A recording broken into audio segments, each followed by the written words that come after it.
All right, so at this point, you've got some idea of how sequences work. You've talked about writing explicit sequences, you've talked about writing recursive sequences, and you've noticed that there are basically two types of sequences that you come across. One follows an adding pattern, and one follows a multiplying pattern. And you've been working with both of those, but what we need to do today is we need to actually classify those as the two different types of sequences that they are. So let's look at this first one. So the first one says examine the sequence 5, 8, 11, 14, 17. So as you look at this, you're probably going to notice that this is an adding 3 pattern, okay? So we can just say that's going to be plus 3. All right, versus this pattern over here is 1, 3, 9, 27, so on and so forth. And what we notice about that one is a multiplying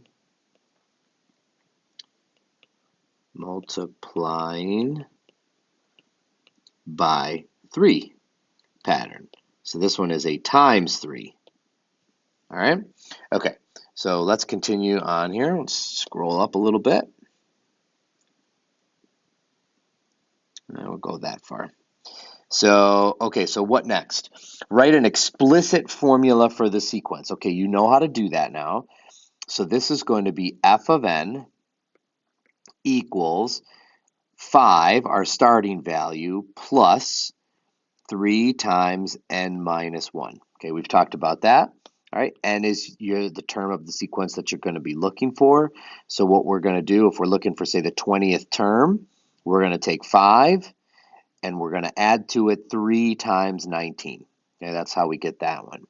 Versus explicit, this one is going to be f of n equals 1, our starting value, times 3 raised to the power of n minus 1. So this says if you want the 20th term in the sequence, what you're going to do is you're going to take 1 and you're going to multiply it by 3 raised to the 19th power.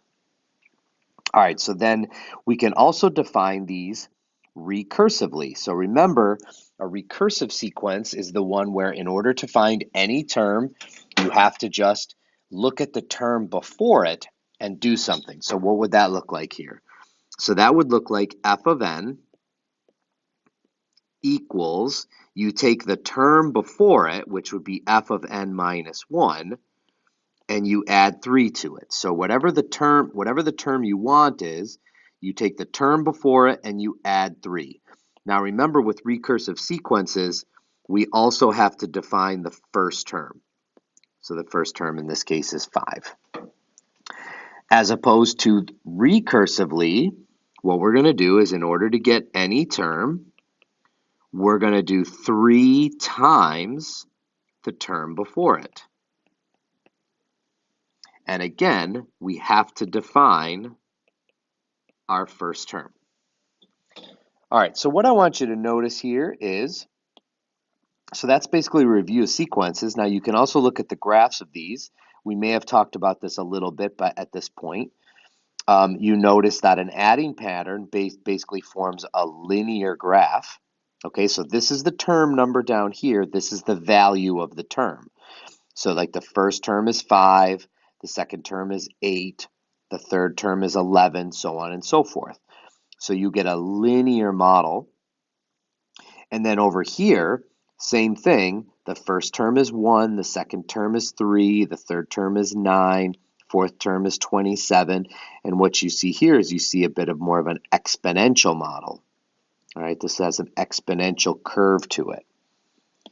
All right, so to wrap it up, okay, here's what you need to know. Sequences that follow an adding pattern are called arithmetic. Arithmetic. So these are now known for the rest of this unit and forever are known as arithmetic sequences. So if it follows an adding pattern, you're going to call those arithmetic. If it follows a multiplying pattern, we're going to call those geometric.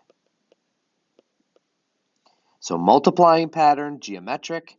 adding pattern, arithmetic.